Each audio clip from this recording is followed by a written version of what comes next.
You have been taught that reality is a wall, firm, solid, immovable. But tonight, you will discover it is only a mirror, cracking at the faintest breath of doubt. Everything you know is a lie whispered to you by trembling minds, too afraid to face the void. The illusion of waking. Life. You believe you are awake because the sensation of being awake feels different from the sensation of dreaming. You trust the sharpness of the air in your lungs, the coldness of the floor under your feet, the slow mechanical hum of the devices that fill your home. But what if your certainty itself was the dream? Philosophers have long warned of this. René Descartes, in the 17th century, sat by a fire and realized he could not prove anything about the external world. He could not even prove that his hands existed or that his eyes conveyed truth. The only thing he could find, that only sliver of light in an infinite blackness, was the awareness that he was thinking. Cogito, ergo sum. But what is thinking, if not another sensation that can be manufactured, manipulated, fed to a trapped mind like a drug? Modern neuroscience only sharpens the blade. We now know that experiences, heat, cold, sound, sight, are not external phenomena. They are interpretations of electrical signals firing in the grey, wet tissue inside your skull. If enough signals mimic reality, you cannot distinguish between a dream and a life. The brain does not need eyes to see. The brain does not need ears to hear. The brain can be fooled with ease. In 1999, a team of researchers showed that direct electrical stimulation of certain parts of the brain could cause patients to experience vivid sensations. The smell of burnt toast, the MEM V1FV, the manufactured memory trap. You think your memories are a chain, linked, chronological, reliable. They are not. They are fragments, stitched together by a desperate mind that cannot endure blank spaces. In the 1970s, psychologist Elizabeth Loftus began tearing apart everything we believe about memory. Through a series of brutal experiments, she showed that memories could be implanted. She proved that simply suggesting an event, a car accident, a childhood trauma, a moment of violence, could rewrite what a person remembered as their own lived experience. Victims testified to crimes that never happened. Witnesses swore to impossible scenes. Your brain is not a recorder. It is a liar, a manipulator, a painter, drunk on the fumes of its own terror. Every memory you cling to, the laughter of your childhood friend, the betrayal that defined your adolescence, the love you thought was real, could be nothing more than a corrupted file, edited and re-edited by a mind terrified of admitting its ignorance. Think about this. Even as you remember reading these words, your mind is not retrieving a recording. It is rebuilding a facsimile, a cheap, stitched-together ghost of a moment that may have never happened exactly as you think it did. It fills in gaps with guesses. It smooths out jagged inconsistencies with fiction. And it whispers to you, this is truth. The phenomenon of false memory is not rare. It is the norm. Every courtroom swearing loyalty to eyewitness testimony is a temple built on sand. Every autobiography is a shrine to creative self-deception. Every life story you have ever heard, including your own, is stitched together from broken glass and desperate hallucination. There is no real version of your past, only the one your brain was capable of surviving. And if the foundations of your identity, the experiences you swear made you who you are, can be rewritten with a mere suggestion, then who are you when memory itself is a lie? The prison of the present moment. You anchor yourself in the now because the past is slippery and the future is unknowable. You tell yourself, I am here. I am now. But even that certainty is a crumbling illusion, rotting from the inside out. The human brain does not live in the present. It cannot. Neuroscientific studies show that everything you experience, every sound, sight, touch, is delayed by milliseconds as your brain processes it. The moment you think you are living is already gone. You exist in a permanent lag, a half-remembered whisper of events that have already slipped away.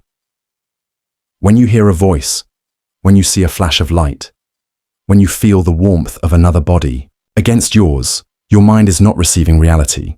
It is reconstructing an approximation of what reality might have been after the fact. You are not the actor. You are the witness, forever one step behind. Think of it like a bad transmission, a live stream buffering and glitching, while you convince yourself it is smooth and real. But the gaps are there, endless and inescapable. Every heartbeat you feel, thudding in your chest, has already happened by the time you recognize it. Every blink, every word you think you are saying in real time is already a memory by the time it crosses your consciousness. And if that weren't enough, your mind not only lags behind reality, it edits it. Your brain fills in missing pieces of information with guesses based on expectations.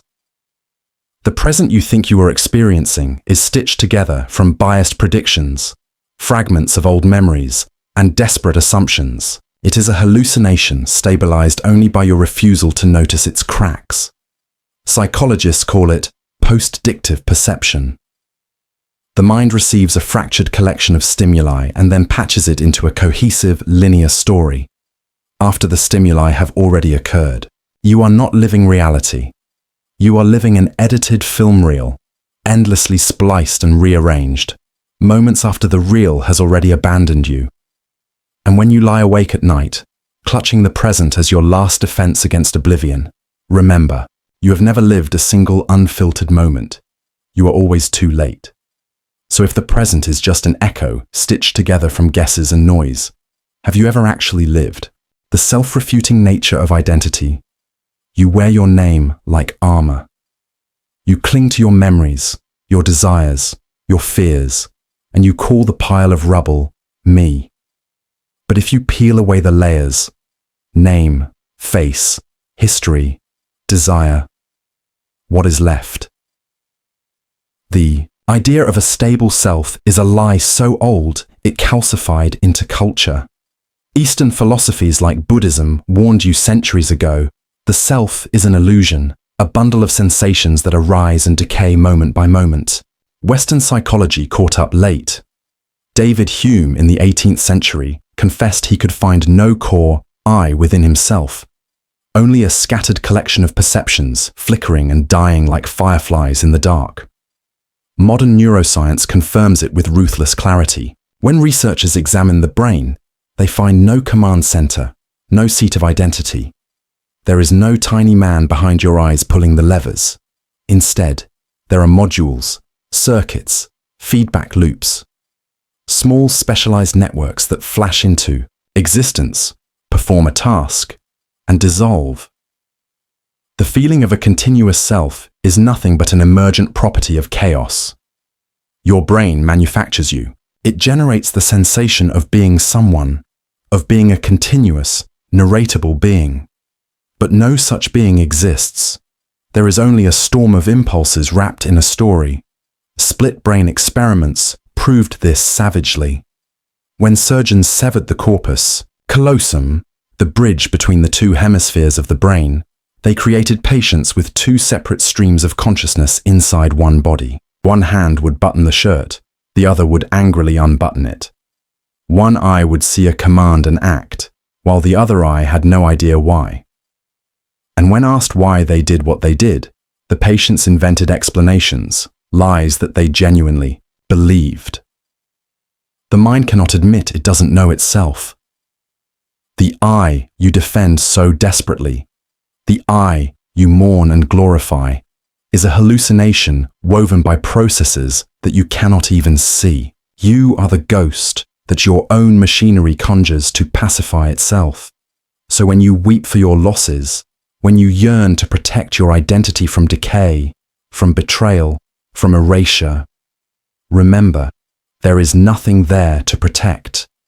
And if there is no true self behind your eyes, only a phantom, a voice without a body, then who exactly is asking the question? The death of causality, you are told that things happen for reasons. You are taught to believe that if you pull a thread, a knot will unravel. Action causes reaction. Choice leads to consequence. It is the skeletal frame of sanity. But beneath that frame, there is rot. In the world of quantum mechanics, the real, measurable, endlessly replicated world, causality itself crumbles. Particles do not behave like obedient little balls. They blur, they flicker, they appear and disappear without cause, without warning, without any mechanical chain to trace. The idea that a cause is B shatters under observation. Think about the infamous double-slit experiment. When a particle is fired at two slits, it behaves like a wave, interfering with itself, suggesting it travels through both slits simultaneously. But when it is observed, when someone merely looks, the particle chooses one slit and behaves like a discrete object. The act of measurement collapses the possibilities into a single, artificial outcome. Your very act of perceiving reality forces it to choose a behavior. Without observation, reality does not happen the way you think it does. It drifts in a haze of unresolved probabilities, a cloud of might be and could be, until the tyrant of attention forces it into one brittle shape. This is not philosophy, it is physics, and it murders causality. If reality only decides how to exist after you look at it, if your gaze itself is a knife that carves the corpse of potential into the illusion of sequence, then nothing you see can be trusted as a true cause or effect. There are no unbroken chains, no pure consequences, only collapsed uncertainties, bleeding out under the microscope of your hunger to understand. When you reach for a memory, when you swear you made a choice, when you look at your life and say this happened because of that, you are lying to yourself. There was no pure path. Only collapse, only aftermath, only wreckage strung together into a story you are desperate enough to believe. If the universe refuses to obey causality when no one is watching, the mirage of free will, you make choices every day. You pick coffee over tea, silence over argument, flight over fight. And in each twitch of decision, you reassure yourself, I chose, I am free. But freedom, like all the comforts you were sold, rots when you touch it. The illusion of free will is stitched into your biology. Experiments by Benjamin Libet in the 1980s showed something grotesque. When subjects were asked to move their hand at a time of their choosing, their brains initiated the movement before they consciously decided to act. The readiness potential, the spike of activity signaling a decision, came first. Only after the action was already in motion did the mind invent the story of I chose this. You are a puppet straining to believe you hold the strings. Modern neuroscience only sharpened the knives.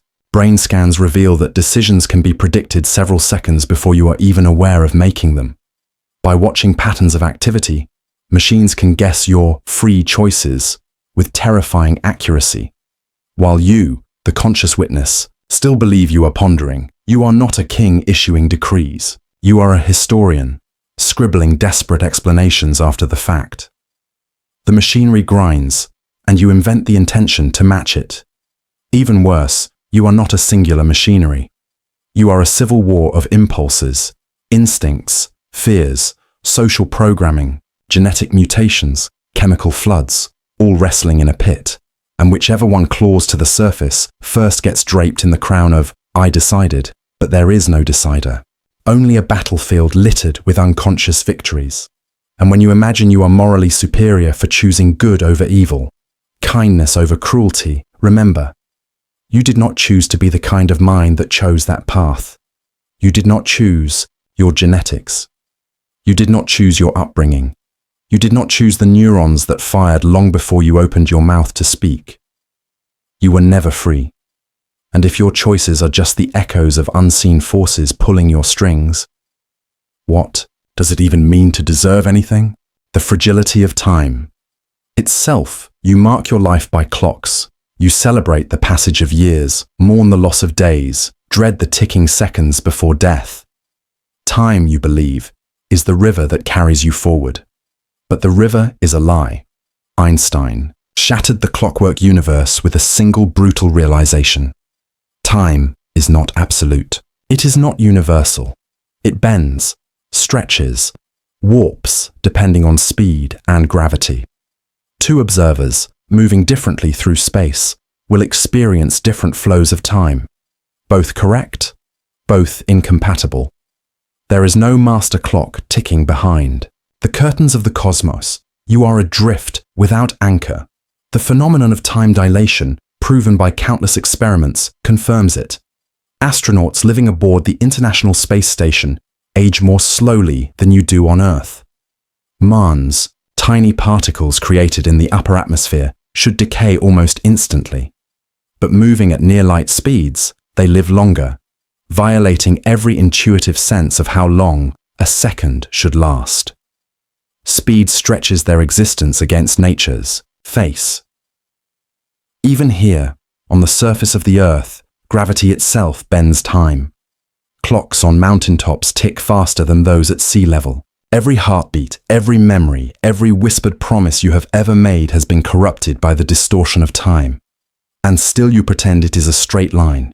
In truth, every moment you cherish, every now you cling to, is smeared across space-time, warped and tangled beyond recovery. The you that exists right now is not a single bead sliding along a thread.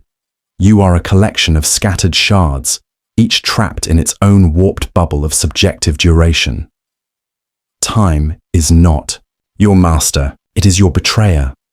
Worse, in the fabric of the universe, time may not even exist at all. At the quantum level, the fundamental equations of reality do not require time to function.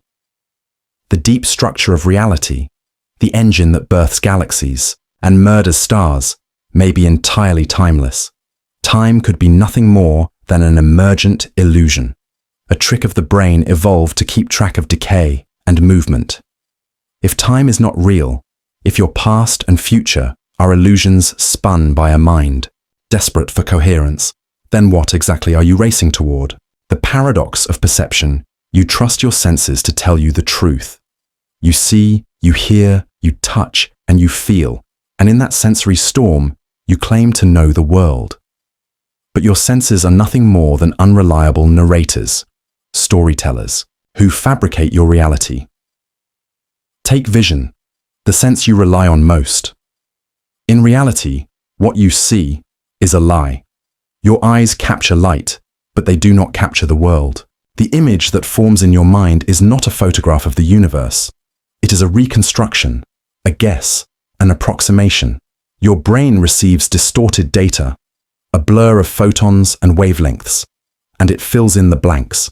It makes educated guesses about what's out there, but those guesses are based on past experience, assumptions, and predictions, not objective reality. Consider the phenomenon of blind spots. You have them in both eyes, where your optic nerve meets your retina. These blind spots exist in every single frame of your vision, yet you never notice them. Why? Because your brain fills in the missing information without telling you.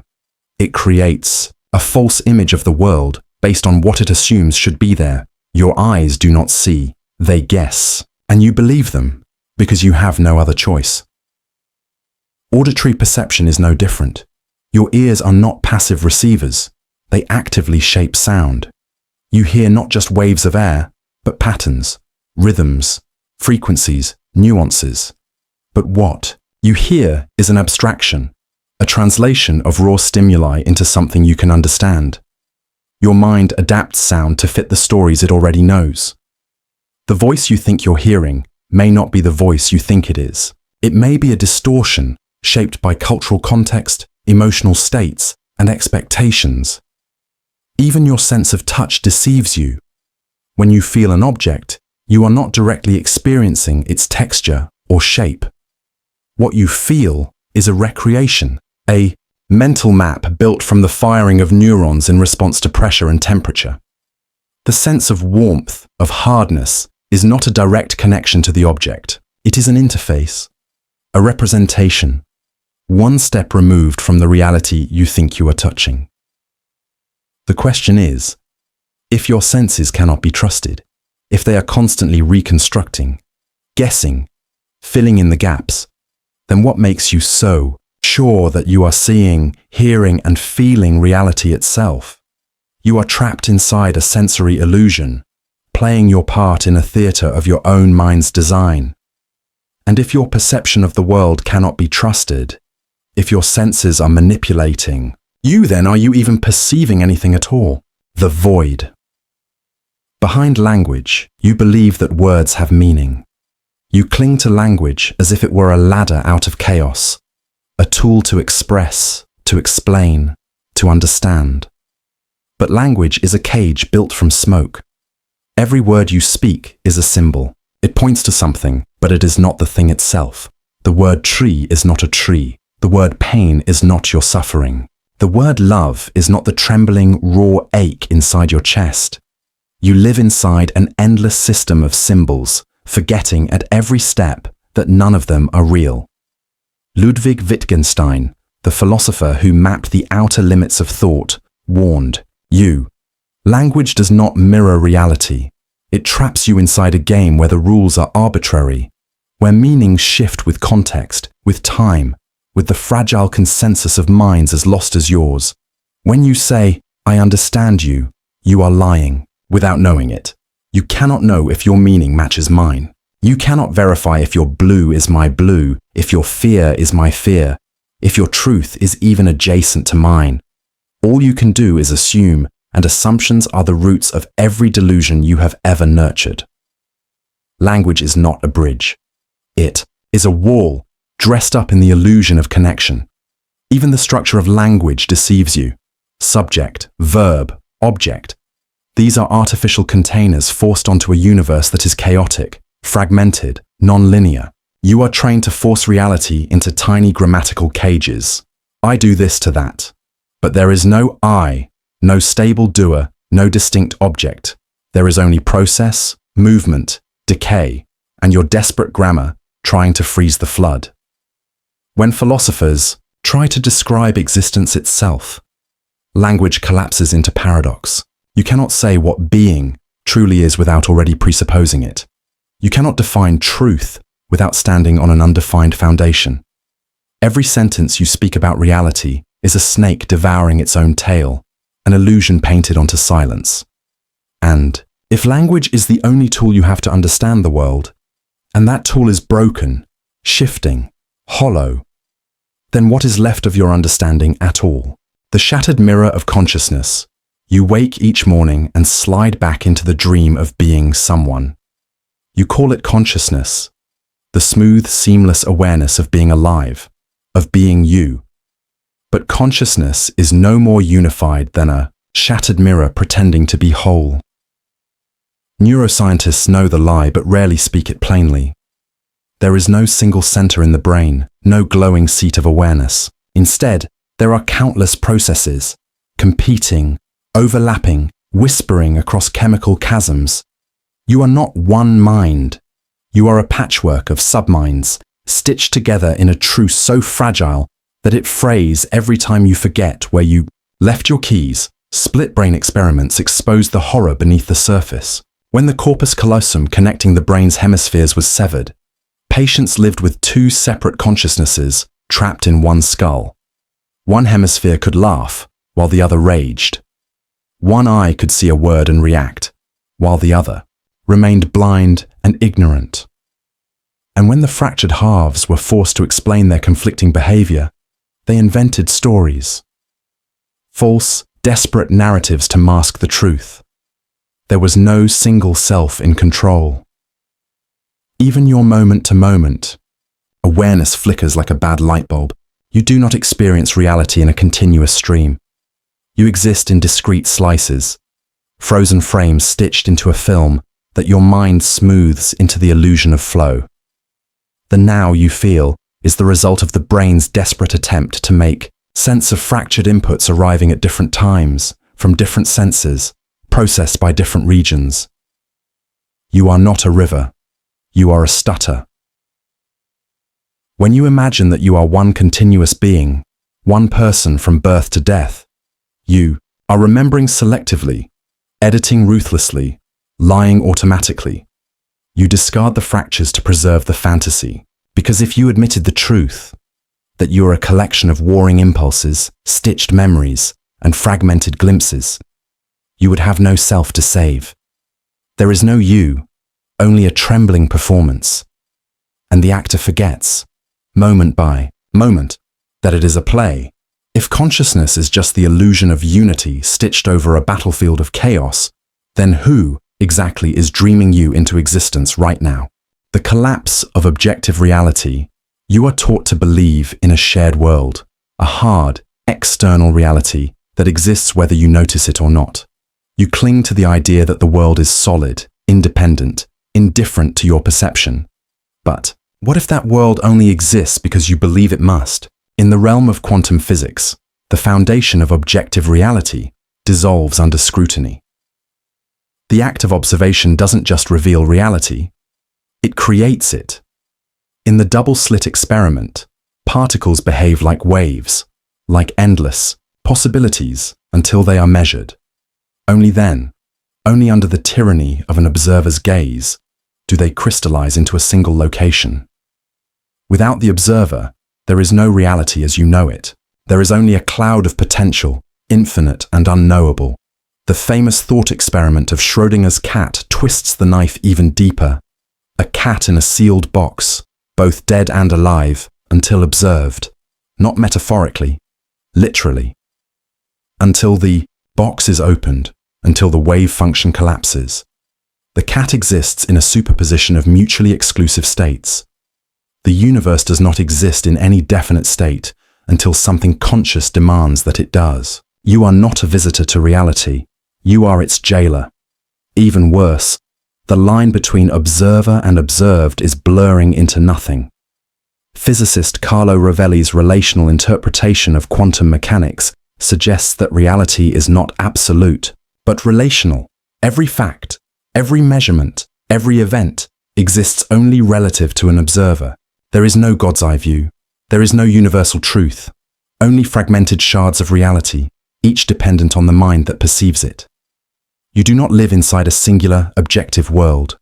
You live inside a collapsing web of perceptions, stitched loosely together by desperate agreements that could evaporate at any moment. And if reality only solidifies under observation, then what is the world when you close your eyes? The myth of progress. You were raised to believe that history moves forward, that humanity is climbing a ladder toward enlightenment, toward reason, toward salvation. You cling to the story that every sacrifice, every revolution, every grave dug, in the name of a better tomorrow has built a bridge to a brighter world. But what if progress is nothing more than an optical illusion, a trick of memory and hope?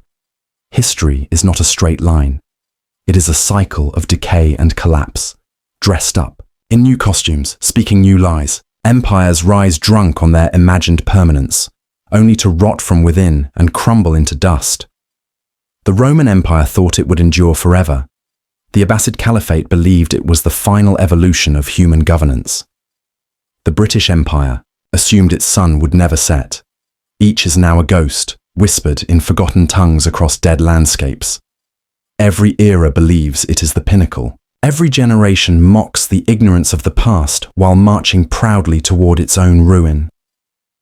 Technological advancement seduces you into thinking you are evolving, but your tools grow sharper while your hands remain just as bloody.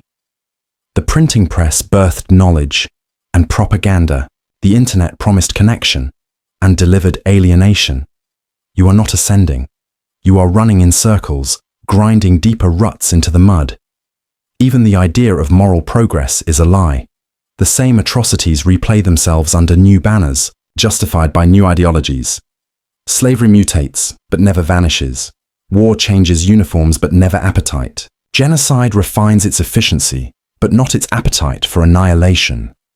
You believe you are better than your ancestors because you have better words, faster machines, more sensitive illusions.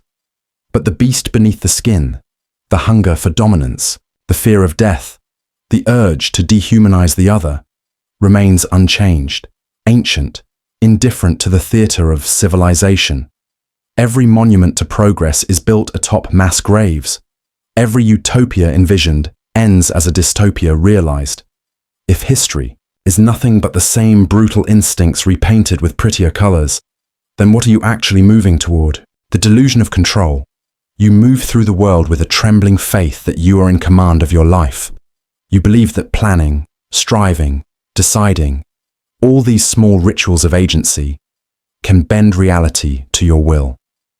But control is not yours. It never was. You exist at the mercy of forces you cannot see, cannot predict, and cannot overcome. Chaos theory, the study of systems so sensitive that a tiny change can alter their entire future, murdered the dream of control. With brutal precision, the flap of a butterfly's wing in Brazil can set off a tornado in Texas. The smallest, most imperceptible variation ripples outward, multiplying until it reshapes the entire system. You cannot plan for chaos. You cannot anticipate it. You cannot even see it coming. The idea that you can control your destiny is as childish as believing you can command the weather by shouting at the clouds. Your body itself betrays you. Cells mutate without permission, birthing cancers that devour you from the inside. Synapses misfire, and your mind collapses into madness. A clot the size of a grain of rice lodges in your brain, and in a second, the person you believed yourself to be vanishes, and even if you could control yourself, a fantasy already exposed as hollow, you are still entangled in systems infinitely larger and colder than you. Economic systems rise and crash, dragging your life savings into the abyss without warning. Political regimes shift, rendering your rights, your safety, your very existence negotiable at best, disposable at worst. Natural disasters erase entire cities in a breath, caring nothing for your aspirations, your love, your name. You are not the captain of your fate. You are driftwood, tossed on a storm you will never even glimpse in full. And yet, you chant to yourself, I will plan, I will prepare, I will be ready, as if readiness has ever saved anyone from a wave they cannot see until it drowns them. If chaos is the only true master of your life, then why do you still dare to dream that you have a choice? The silent conspiracy of decay, you do not notice it because you are trained not to notice it. You are taught to celebrate growth, birth, beginnings. But beneath every beginning, decay is already clawing. The universe does not move toward order. It moves relentlessly toward disorder. This is not philosophy. It is physics. The second law of thermodynamics. Entropy. Every system, every structure, every organism is doomed to collapse into greater disorder over time. Your body, no matter how you polish it, sculpt it, starve it into beauty, is a temporary resistance against entropy. Every heartbeat is one less heartbeat you have left. Every breath is an inhalation of your own approaching disintegration. Decay is not a mistake, it is the rule. You are a mayfly clinging to the corpse of a dying world. Galaxies drift further apart each second, their light dimming into silence. Stars, those mythic beacons you once believed eternal, exhaust their fuel and die cold deaths, either fading into invisible embers or collapsing into bottomless pits of gravity and despair. Even the atoms that compose you will one day fall apart into scattered radiation, lost in the blackness between dead suns. Civilizations decay the same way. Empires rot from within long before the barbarian armies arrive at the gates. Trust, solidarity, meaning, they wither long before the final stone of the last temple crumbles. Even memory itself decays. Your neurons degrade, your synapses falter. The sacred moments you cling to now, your first love, your greatest triumph, your last goodbye, will erode into static, lost inside the tomb of your dying mind. Entropy is the silent conspiracy that every atom in your body has already joined. You are not fighting decay. You are decay, briefly dreaming it was something else. And if the only true destiny is collapse into chaos, then what meaning can there possibly be in anything you build? The betrayal of memory. You imagine your memories are treasures, private, sacred recordings of your life, etched into the vaults of your mind. You believe they are yours, faithful witnesses to the person you have been. But memory is not a vault. It is a betrayal written in smoke. Every time you recall a memory, you do not retrieve a pure archive. You reconstruct it.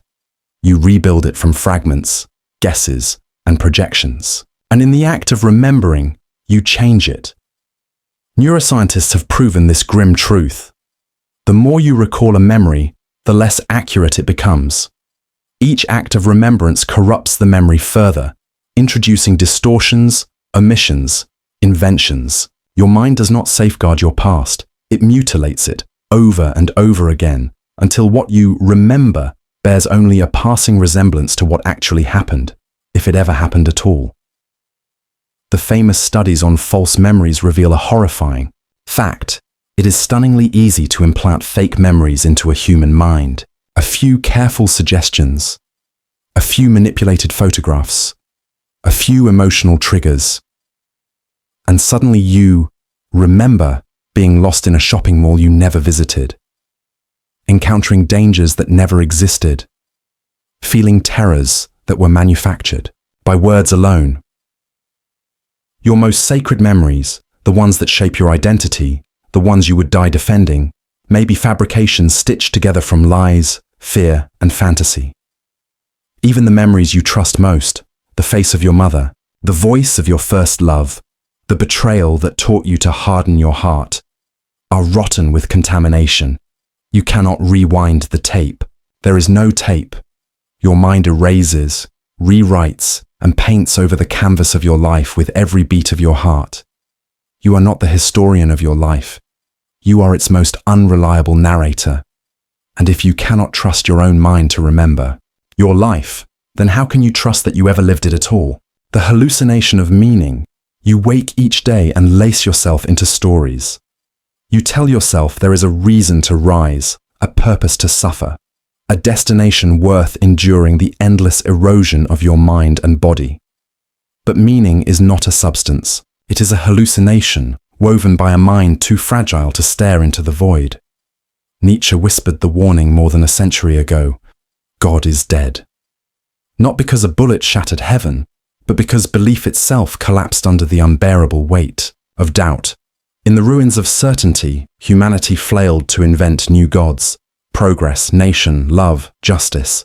But every idol you erect rots under inspection. Existentialists diagnosed it mercilessly. There is no built-in meaning to life, no cosmic plan, no pre-written script against which your actions are measured. The universe is not a narrative. It is a blind, indifferent spasm of energy and decay, no more concerned with your dreams than it is with the fate of a mayfly spinning in a hurricane. Yet you lie to yourself every day. You believe your suffering matters because it leads somewhere. You believe your victories matter because they are milestones on a road towards something greater. You believe that love redeems suffering, that sacrifice crowns existence with nobility. You are a storyteller trapped in a play with no plot. Even science, that last desperate cathedral of truth, offers you no comfort. Evolution does not move toward perfection. It is a chaotic churn of random mutations and indifferent survival. You exist because billions of accidents stacked atop each other in a blind, unfeeling pile of chance. No higher calling, no intended goal. You are not here for a reason. You are simply here. For now. Your search for meaning is not noble. It is a survival instinct, a narcotic secreted by your own brain to keep you from collapsing in terror at the raw senselessness of existence. If every meaning you cling to is just a narcotic illusion spun from terror, then what is left when the drug wears off? The emptiness of moral certainty. You anchor yourself to morality as if it were a lighthouse in a storm. You believe there is good and evil, right and wrong, firm, unshakable truths that guide your trembling footsteps. But morality is not a compass. It is a map scribbled in the dark by hands that do not know where they are going. Across history, every empire, every tribe, every civilization has crafted its own morality, and each one swore it was eternal. The Aztecs ripped beating, hearts from chests under the banner of sacred duty. Victorian England preached the sanctity of virtue while building empires on slavery and slaughter. Ancient Greece celebrated democracy while casually accepting the morality of slavery, infanticide, and endless war. The moral certainties of one era are the abominations of the next. You imagine that morality progresses, that you are better, wiser, more just than the blood-soaked generations behind you. But morality is not progress. It is fashion, your deepest moral convictions. The ones you believe are universal, unquestionable, are products of the time and place you were born into. Had you been born 1,000 years ago, you would have burned heretics alive and called it righteousness. Had you been born 1,000 miles away, you would have worn different virtues like different clothes, believing just as fiercely in what now horrifies you. Psychologists have shown that your moral reasoning often does not come from deliberate logic. It comes from emotion first, a flash of disgust, anger, fear, and then your mind invents the rationalizations afterward. You feel, and then you justify, not the other way around. Your morality is not a code. It is a reflex disguised as philosophy. Even today, two human beings can look at the same atrocity and see opposite truths. One man's martyr is another man's terrorist. One man's justice is another man's genocide. There is no universal moral bedrock, only shifting sands soaked in blood. If the things you call good and evil are only echoes of your upbringing, your fears, your accidents of birth, then on what foundation do you dare to stand? The illusion of personal significance, you tell yourself you matter. That your struggles, your dreams, your suffering carve meaning into the face of the universe. That somehow, by force of will or purity of heart, you leave a mark that echoes beyond your own decay. But significance is a fantasy whispered into a void that does not listen. Look at yourself from even a slight distance. You are one of 8 billion fragile minds clawing for survival on a wet rock spinning around a dying star, at the edge of a galaxy that will one day be swallowed by cold oblivion. Your entire life, every heartbreak, every triumph, every secret prayer, will unfold and collapse unnoticed by the blind mechanics of a universe that does not know you exist. Zoom out further, and you disappear completely. The Earth itself is an invisible speck in a galaxy of 100 billion stars. That galaxy is one among 2 trillion, drifting farther and farther apart as the universe expands into deeper and deeper silence. Eventually, the galaxies will grow so distant from each other that no light will bridge the gaps. Each will become an isolated island of darkness, locked inside its own lonely grave. And you think your name matters? Civilizations that once covered continents have vanished without a trace. Their gods are dead, their songs unsung, their dreams as forgotten as dust. The faces you loved most will be forgotten. The monuments you build will crumble. The names you carve into stone will erode into nothing. Even the memories you leave behind in others will fade as they too rot and vanish. You are not a wave rising against the tide. You are a bubble on the surface of a black ocean, swelling briefly before bursting into nothingness.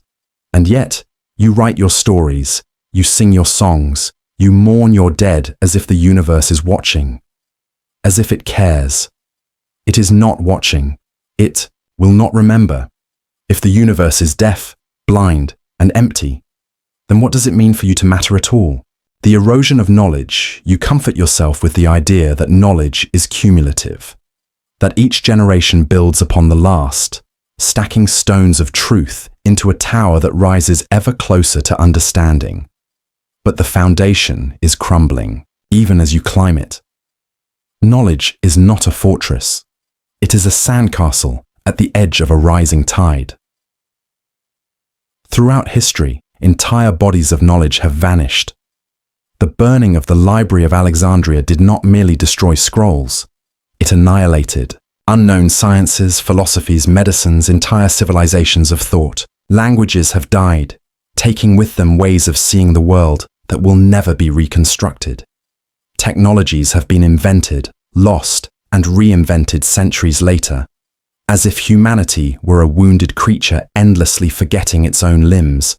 Even today, your knowledge is an unstable compromise between ignorance, propaganda, wishful thinking, and accidental discovery. Scientific truths once considered eternal. The geocentric model, the four humours of medicine, the divine right of kings, have been shattered by new evidence, only to be replaced by new, temporary scaffolds. You do not stand atop a mountain of certainty. You stagger across a wasteland of abandoned theories and forgotten truths. Modern science clings to models, but they are just that, models, useful approximations, not sacred revelations. Quantum mechanics and general relativity, the twin pillars of modern physics, cannot even be reconciled with each other. At the deepest level, your most sophisticated understandings are patchwork guesses, stitched together over the yawning abyss of mystery. And what knowledge you do possess is trapped inside fragile minds and fragile bodies. It is stored on perishable media, paper that burns, servers that decay, magnetic fields that erode, a solar flare, a virus, a war. And entire libraries of human achievement could vanish overnight, leaving only ruins for future generations to misunderstand. You believe you know things. You believe that learning protects you from ignorance. But you are a creature of temporary guesses, preserved by chance, moving blindly through a darkness you refuse to acknowledge. If knowledge itself is always slipping into the void, then what is it exactly that you think you know? The vanity of legacy. You build, you write, you create, you conquer, and you tell yourself that you are planting seeds for a future that will remember you. You believe that your legacy will outlive your fragile body, that something of you will endure. But legacy is a dream whispered to dying minds. The truth is simpler and colder. The overwhelming majority of human beings who have ever lived are forgotten, their names, their dreams, their struggles erased, swallowed by time without ceremony or regret. Name one citizen of ancient Sumer who wasn't a king. Name one poet from a village raised 1,000 years ago. Name the builders who laid the stones, of lost cities now buried beneath jungles and oceans. You cannot, because they are gone, utterly, forever. Even those who clawed their names into the marble of history, kings, emperors, philosophers, conquerors, are remembered only as caricatures, symbols, shadows of who they were. Their real laughter, their private doubts, their secret hopes, gone beyond all recovery. And you believe you will be different. You are not building a monument. You are scribbling in sand at the edge of a rising sea. Your legacy, if it exists at all, will be misunderstood, distorted, weaponized, forgotten. You do not control how you will be remembered. You do not even control if you will be remembered. The values you cherish today may be condemned tomorrow. The truths you fought for may become the lies that future generations spit upon. The monuments you build may be torn down by hands not yet born, hands that will never know your name. Worse still, the very idea of a collective human memory is a fragile, dying thing. Empires fall, languages die, archives burn, civilizations vanish into ruins swallowed by moss and dust, and with them vanish the memories of millions who once swore they would be remembered. You are not etching your story into stone. You are screaming into an infinite wind that does not hear you, and if your legacy will rot, be misremembered, or vanish entirely, then why are you still writing your name into the dust? The invention of the self, you were taught to believe that you are someone, a singular, coherent identity, solid and continuous across the years, a self you must discover, cultivate, defend. But the self is not found. It is fabricated, moment by moment, lie by lie. Developmental psychology unmasks the fraud early. Infants are not born with a sense of self. They acquire it slowly, through language, through reflection, through being named, praised, punished. You became you, not because you uncovered a hidden essence, but because the world demanded you assemble one to survive. The mirror test, a simple experiment, reveals it cruelly. Place a red mark on a child's forehead without their knowledge. If the child touches the mark on their own head upon seeing their reflection, they have developed self-recognition. But before this, awareness emerges. They see no self at all, only colors, shapes, motion. Before language imprisoned you in a name, you were as amorphous as fog. Even as adults, the self you believe in is stitched together from external feedback. You are shaped by the expectations of parents, peers, nations, gods. Every time you adjust, your behavior to win love, avoid shame, chase belonging, you rewrite who you are and forget that you rewrote it.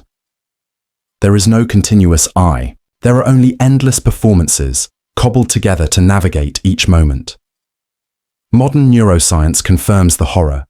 No single region of the brain holds your identity. Memory, emotion, perception, habit, each scattered across networks that can fail independently. Stroke victims awaken to find parts of their personalities erased, as if the soul itself were a glitchy program subject to random deletions. Trauma reshapes identity at its roots, carving new selves in response to terror, to helplessness. Who you are is not a sacred core. It is the scar tissue of survival. And when you think you are finding your true self, when you feel closest to authenticity, you are merely inhabiting the latest, most convincing mask. If the self is a shifting, wounded fiction stitched together from accidents, fear, and memory, then who, exactly, have you been mourning all these years? The futility of desire. You believe that wanting something, loving something, gives your life momentum. That desire propels you forward, grants you shape, drives you toward fulfillment. But desire is not a path. It is a trap designed to enslave. Buddhist philosophers warned you long ago, desire is suffering. Not because you fail to achieve what you want, but because the very act of wanting corrupts you. Modern psychology confirms the cycle. The brain's reward systems, the dopamine circuits that govern longing, are wired not for satisfaction, but for pursuit. Anticipation floods you with chemical pleasure. Achievement brings only a brief, hollow echo before the hunger returns, sharper than before. You are not chasing fulfillment. You are chasing the high of chasing, the object of desire. The promotion, the lover, the recognition, the salvation is irrelevant. The process is the addiction, and your mind conspires to keep you enslaved, fabricating new desires the moment an old one is sated. Desire mutates endlessly. The dream house becomes a prison. The ideal partner becomes an enemy. The perfect life becomes a cage. The moment you attain, you begin to rot inside your own victories. Even worse, your desires are not yours. Marketing, culture, trauma, biology, all sculpt the cravings you think emerge from your soul. You are a programmed animal, chasing mirages programmed by forces you neither see nor understand. The deeper you chase what you believe will save you, the deeper you bury yourself in chains. You do not want because you are free. You want because you are broken. And if every desire you cling to is just another shackle, another delusion prolonging your suffering, then what remains when you finally stop running? The fragile illusion of sanity. You believe you are sane because your thoughts feel coherent, because your inner voice speaks with conviction, because the world outside matches the stories you tell yourself inside. But sanity is not a fortress. It is a crumbling scaffolding held together by accidents of chemistry and routine. Mental stability is not your birthright. It is a fragile, unstable equilibrium, teetering on the edge of collapse with every heartbeat. Neurological evidence is merciless. A shift in neurotransmitters, a slight imbalance of dopamine, serotonin, glutamate, and your reality shatters. Voices whisper from empty rooms. Strangers' faces twist into malevolence. Your own reflection turns foreign and mocking. Schizophrenia, depression, bipolar disorder. These are not external invaders. They are potentials sleeping inside your biology, waiting for the right trauma, the right chemical imbalance, the right cruel joke of fate to awaken them. And when they do, when your mind begins to fracture, you will not know. The delusion will feel as real as the sunrise. The terror will feel as natural as breathing. You will believe yourself rational, even as reality slides beyond your grasp. Consider anosognosia, the clinical inability to recognize one's own illness. A mind broken cannot perceive its own break. It continues speaking, deciding, believing, all while trapped in hallucination. How many thoughts you cherish now, your political beliefs, your certainty in love, your fear of death, are already infected with quiet madness you cannot detect. Sanity is not a light switch. It is a rotting rope bridge, fraying with every footstep you take. And when you finally fall, because eventually everyone does, there will be no alarm, no warning, no border where reason ends and madness begins. Only the slow, unnoticed, slipping into a reality that no longer aligns with anyone else's. If your mind can betray you completely without your consent, without your awareness, then what does it even mean to say you have ever truly known yourself? The vanishing point of memory. And self. You think you are the sum of your memories. You tell yourself that your life is a thread, weaving through time, anchored by the moments you carry. But memory is not an anchor. It is a slow erosion, a tide that drags you further from yourself with every passing moment. Neurological decay begins long before you feel it.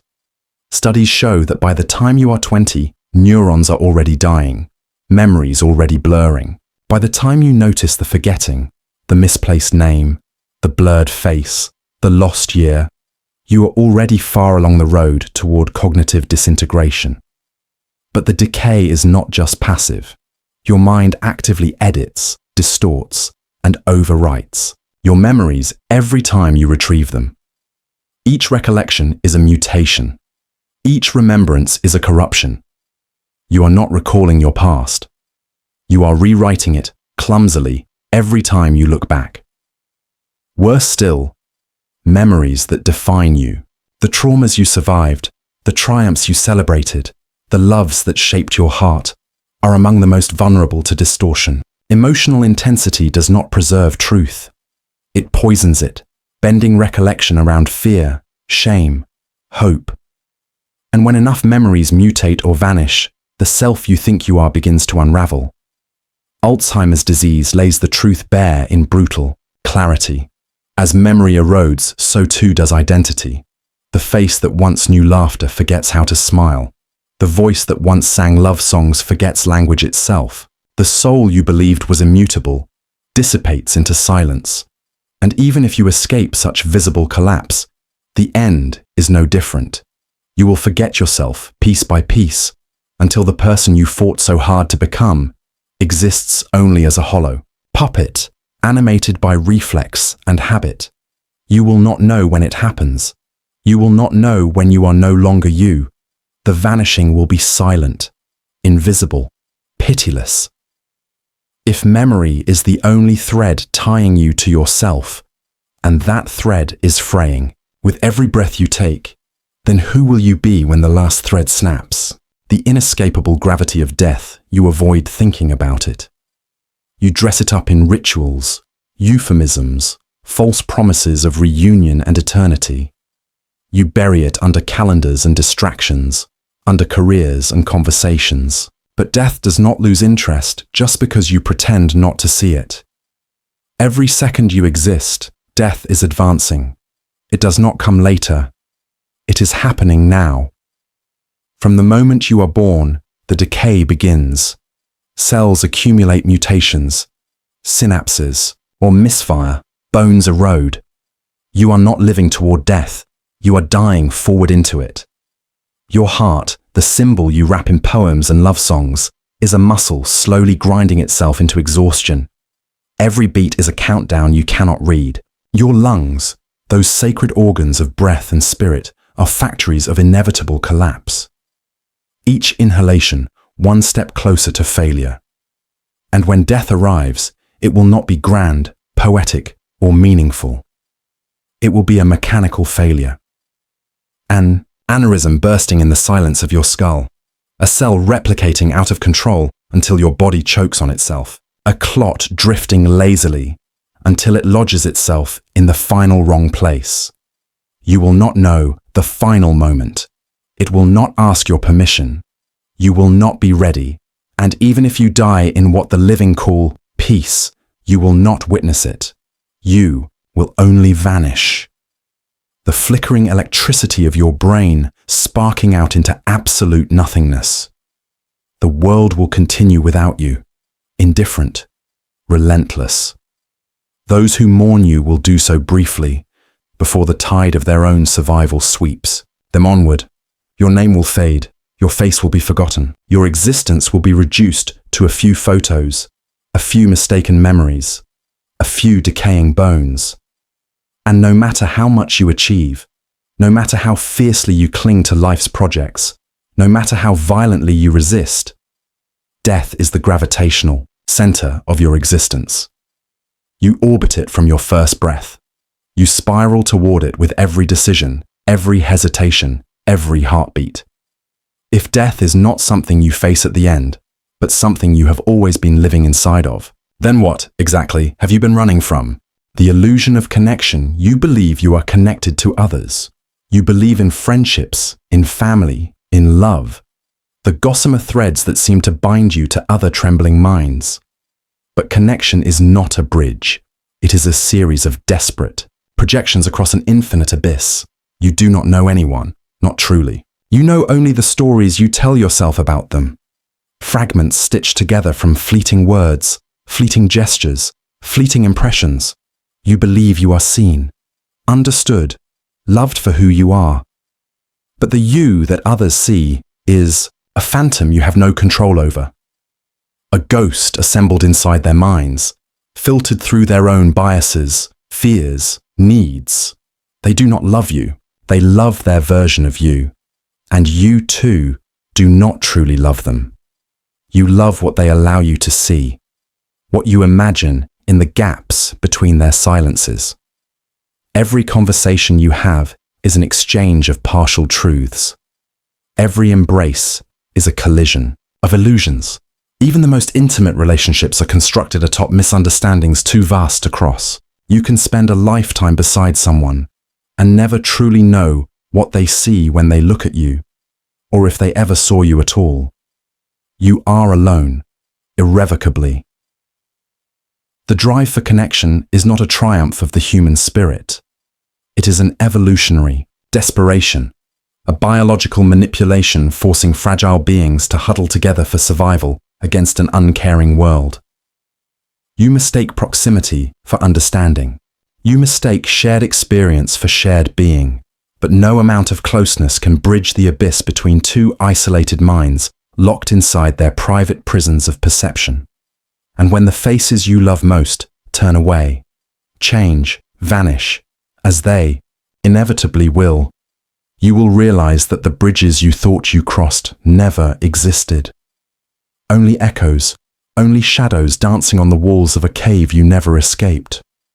If connection itself is only a fragile hallucination, then have you ever truly touched another soul? The mirage of freedom, you cling to the belief that you are free. Free to think, to choose, to define yourself against the chaos of the world. You imagine freedom as the fundamental proof of your dignity, the sacred core no prison could touch. But freedom, too, is a mirage shimmering over a desert of necessity. At every level, your life is constraint disguised as choice. Your biology dictates your cravings, your fears, your hungers. You did not choose your body. You did not choose the thresholds of your pain, the tilt of your desires, the fragility of your flesh. Your mind, that proud crown you polish, is a machine you did not design. Its limits are set by genetics, by trauma, by chemical tides you cannot command.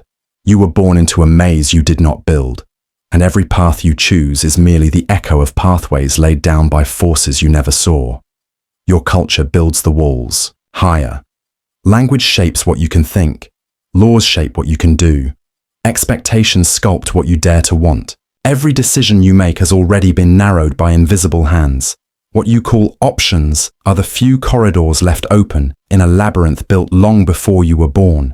And even when you rebel, even when you rage against the prison, you are still acting inside it, still reacting according to its rules, still trapped in the frame it permits.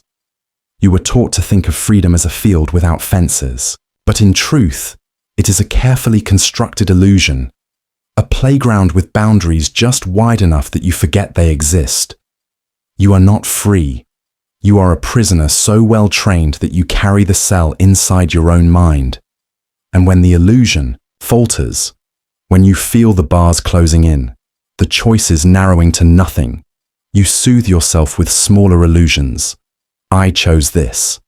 This is what I wanted. But the labyrinth cares nothing for your comfort.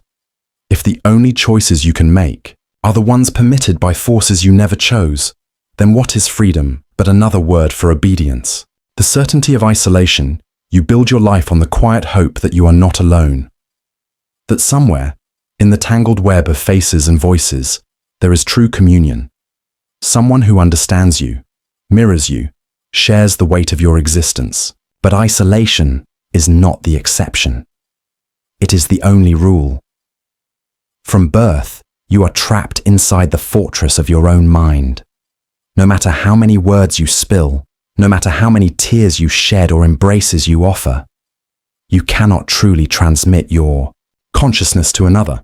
Language is a crude translation of feeling. Gesture is a shadow of meaning. Every act of communication is a compromise between what you experience and what you can express.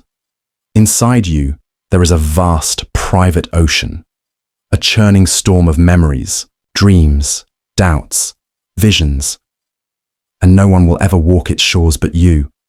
Even those closest to you, those you love, those who love you, will never truly breach the walls. They will glimpse pieces, flashes, distorted reflections cast on the surface, but the depths will remain untouched, unknowable, and you, in turn, will never truly know them. The person you think you love is not the person they are. It is the version your mind has pieced together from hints and fragments, stitched into a tapestry of hope and fear. You reach for them, they reach for you, and you both grasp only smoke. Even in moments of seeming unity, the shared laughter, the locked eyes, the whispered secrets, there is a fracture running through it all, silent and incurable. Existential isolation is not a condition you can escape through friendship, marriage, religion, or art. It is the baseline of existence. You are born alone. You live inside a mind no one else can enter, and you will die alone, your final thoughts dissolving into silence with no witness. If no one can ever truly know you, then have you ever truly been here at all? The erosion of reality. Itself, you believe that reality is stable, that there is a world outside your mind, solid and unchanging, indifferent to your perceptions and dreams. But reality is not a fortress. It is a flickering mirage, fragile, negotiable, dissolving under even the faintest pressure of doubt.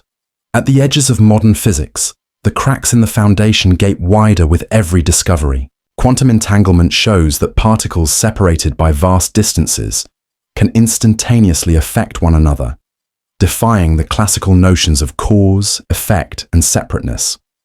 Reality, at its most fundamental level, behaves as if distance does not exist. The material world you trust is stitched together by rules that are violated constantly at the smallest scales. Particles pop in and out of existence, borrowing energy from a vacuum that should be empty. The fabric of space-time itself trembles with quantum foam, infinite fluctuations roiling in what should be absolute nothingness. And then there is the simulation hypothesis, the proposal, gaining ground among serious physicists and philosophers, that everything you experience, every tree, every scream, every star, may be nothing more than data, processed in a system beyond your comprehension. You may be less a creature of flesh and blood than a ripple of code, a number flickering on the unseen screen of something else's machine. You tell yourself this is paranoid speculation. But what evidence do you have, really, that your world is real? Every sensation you trust, sight, sound, taste, touch, is mediated by fragile neural signals. A machine can fake them, a program can replicate them, and you, the trusting observer, would never know. Your memories, your body, the stars in your sky, all could be illusions layered inside illusions, recursive lies collapsing into themselves. You think you stand on the bedrock of existence, but the ground beneath your feet is riddled with fault lines that stretch into bottomless black. And if the reality you cling to is nothing more than a convincing hallucination, then what is left for you to believe in? The fiction of continuity. You imagine your life as a continuous thread, a single, unfolding story from birth to death, a coherent arc that holds together through time. But continuity is an illusion your mind manufactures out of terror. The truth is fragmentation, interruption, chaos. Your body betrays this every day. Millions of cells die and are replaced. Neurons reroute their connections. Hormones shift. The body you inhabit today is not the body you had 5 years ago, nor the body you will have 5 years from now. There is no stable architecture of flesh. Your mind follows the same grim law. Personality traits mutate. Beliefs rot and are replaced. Memories fade and warp. The thoughts you swear are most essential to you, your loves, your fears, your certainties, can be reversed, eroded, or annihilated by trauma, disease, the slow grinding gears of time.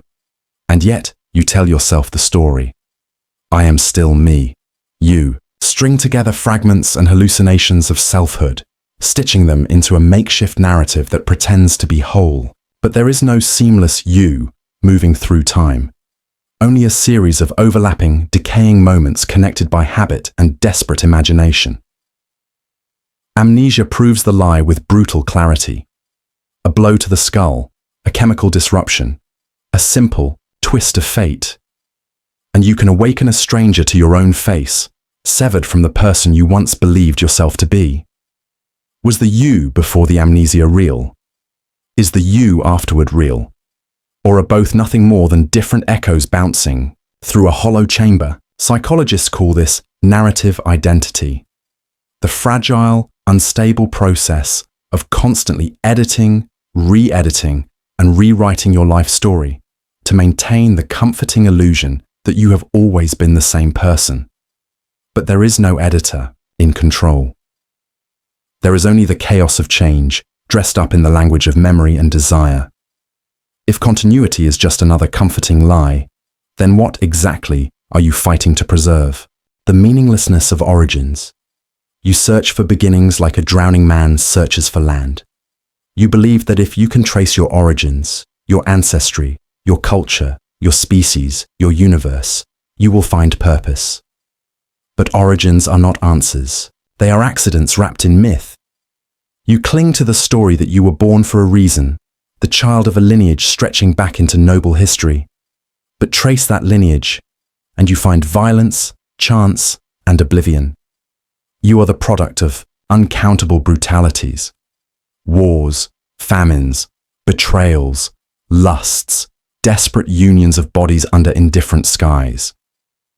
Your ancestors survived not because they were virtuous, but because they were lucky, vicious, or invisible enough to avoid annihilation. There is no golden thread leading to you, only blood spilled across fields you will never visit, names forgotten in languages you will never speak. And even deeper, at the level of biology, your existence is a chemical coincidence. Molecules collided, mutated, replicated without meaning, without goal. Evolution does not plan. It stumbles. Life itself, the sacred miracle you drape with poetry, is an accidental infection of carbon chains, fighting entropy for a few short moments before dissolution. You think you are the heir of meaning. You are the heir of blind chance. Even the universe itself offers no foundation. The Big Bang, that titanic birth of time and space, emerged not from reason, but from singularity, an event without cause, without why. a brute fact vomiting existence into being without explanation or necessity. You are not the child of destiny. You are the orphan of chaos. You seek beginnings to justify your suffering, to dignify your death. But the beginning does not care about you. It does not recognize you. It does not remember. If your origin is nothing but a chain of accidents stacked atop accidents, then what makes you think your existence has any more meaning than the flicker of a dying star, the unraveling of time? Itself, you measure your existence in time. Seconds, minutes, hours, years, an endless chain you imagine as linear, inevitable, solid. You tell yourself that time flows forward like a river, carrying you from birth toward death with mechanical certainty. But time is not a river. It is a crumbling illusion you are too afraid to see through. Einstein shattered your ancient myths with brutal simplicity. Time is not absolute. It bends. It stretches. It twists under. Gravity and velocity. The faster you move, the slower time passes for you. Stand near a black hole, and time would warp so dramatically that what feels like a moment to you could be centuries to someone far away. The idea of a universal now, a shared present that links all minds, all places, is a lie. Each observer carries their own clock, ticking at its own distorted pace, writing their own fragmented version of reality. There is no universal present. There is no shared past. There is no synchronized future. Even worse, at the quantum level, particles exhibit behavior that mocks your idea of cause and effect. Events appear to influence each other across time, sometimes retroactively, as if the future reaches backward to rewrite the past. Your simple timeline fractures into something grotesque and recursive. Time, the very fabric you think your life is stitched into, may not even exist at the deepest level of reality. Some physicists propose that time is emergent, a side effect of entropy, perception, probability, not a fundamental structure of the cosmos. You are not moving forward through anything.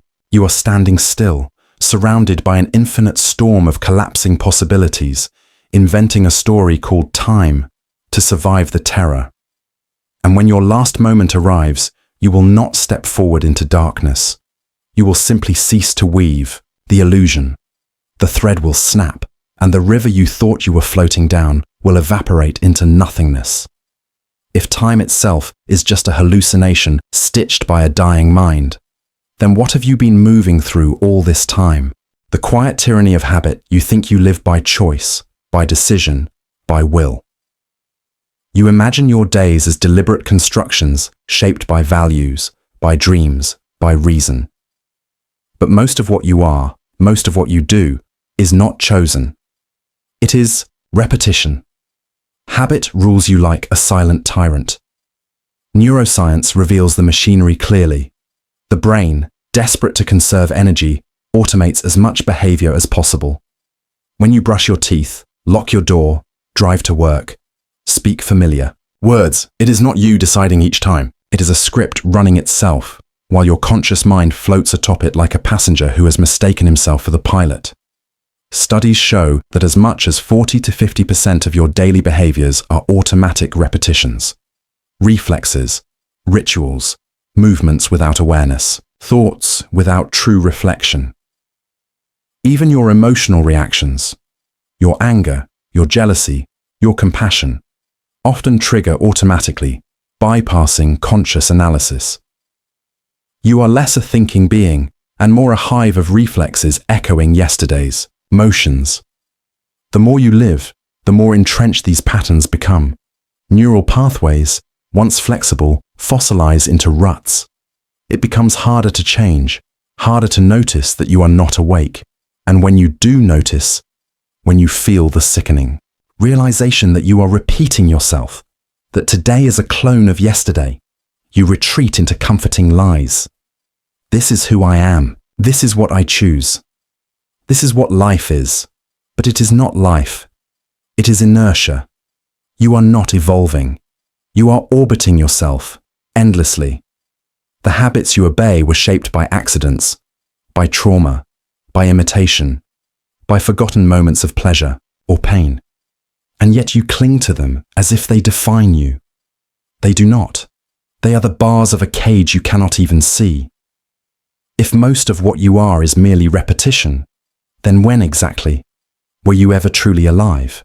The illusion of final arrival. You live your life believing there is a destination.